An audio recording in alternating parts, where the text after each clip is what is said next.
Hello दोस्तों, स्वागत है आपका अपने चैनल पजल मेनिया विद अंकुर में। जैसा कि 31 अक्टूबर को आपका एसबीआई क्लर्क मेंस का एग्ज़ाम था। काफ़ी सारे स्टूडेंट्स ने एग्ज़ाम दिया होगा। मेरा भी फर्स्ट शिफ्ट में एग्ज़ाम था। अब एग्ज़ाम देने के बाद काफ़ी सारे स्टूडेंट्स का एक बड़ा सवाल जो रहता है कि सर कट ऑफ कितनी रह सकती है।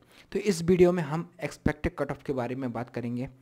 और एक चीज़ मैं जानता हूँ कि एग्ज़ाम देकर एग्ज़ाम का रिव्यू देना और एक्सपेक्टेड कट ऑफ प्रिडिक्ट करना वो बेहतर है कंपेयर टू बिना एग्ज़ाम देकर रिव्यू देना या एक्सपेक्टेड कट ऑफ प्रिडिक्ट करना। क्योंकि बिना एग्ज़ाम देकर तो आपको हर चीज़ आसान लग सकती है, लेकिन जब आप खुद एग्ज़ाम देते हो तब आपको पता चलता है कि एग्ज़ाम का लेवल क्या था और एग्ज़ाम का प्रेशर क्या था। अब काफ़ी सारे स्टूडेंट्स बता रहे हैं सर मेरे अटैम्प्ट कम रहे हैं, 90 रहे हैं, 95 रहे हैं या उससे कम रहे हैं। तो दोस्तों, एसबीआई क्लर्क मेंस में अगर एक एवरेज अटैम्प्ट की बात कर ली जाए जो स्टूडेंट्स करके आए हैं वो 90 से 100 के बीच में ही रहे हैं।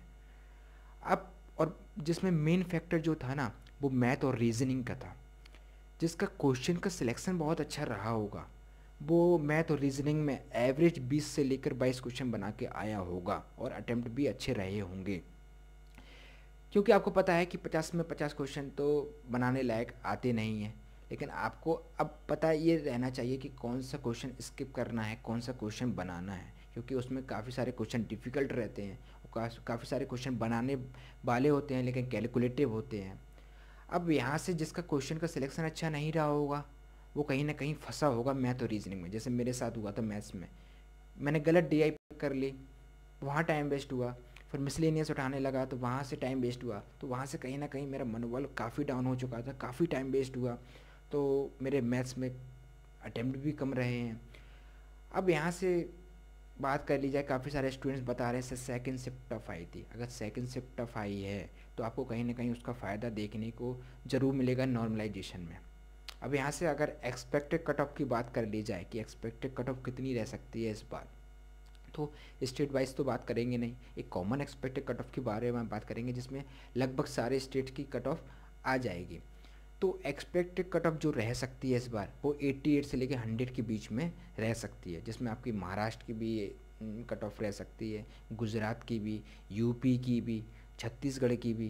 लेकिन जहाँ वैकेंसी बहुत कम है, जहाँ क्या कहते हैं हाई कट ऑफ रहती है, वहाँ आपकी 100 से लेकर 105 के बीच में जा सकती है।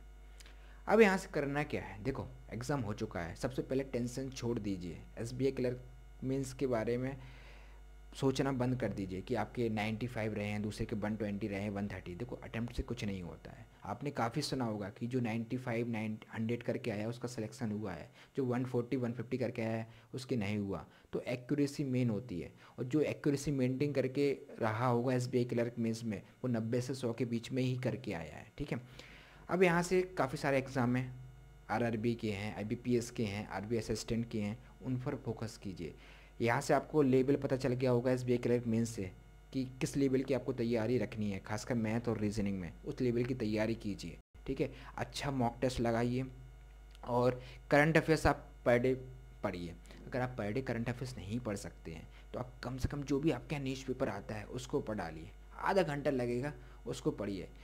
क्योंकि आप अगर न्यूज़पेपर पढ़ते हो फिर बाद में एग्ज़ाम आता है तो कम से कम आपको इकट्ठा करंट अफेयर्स पढ़ने की ज़रूरत नहीं पड़ेगी, क्योंकि तो आपको एसबीआई क्लर्क मेंस से आपको सीख मिल गई होगी।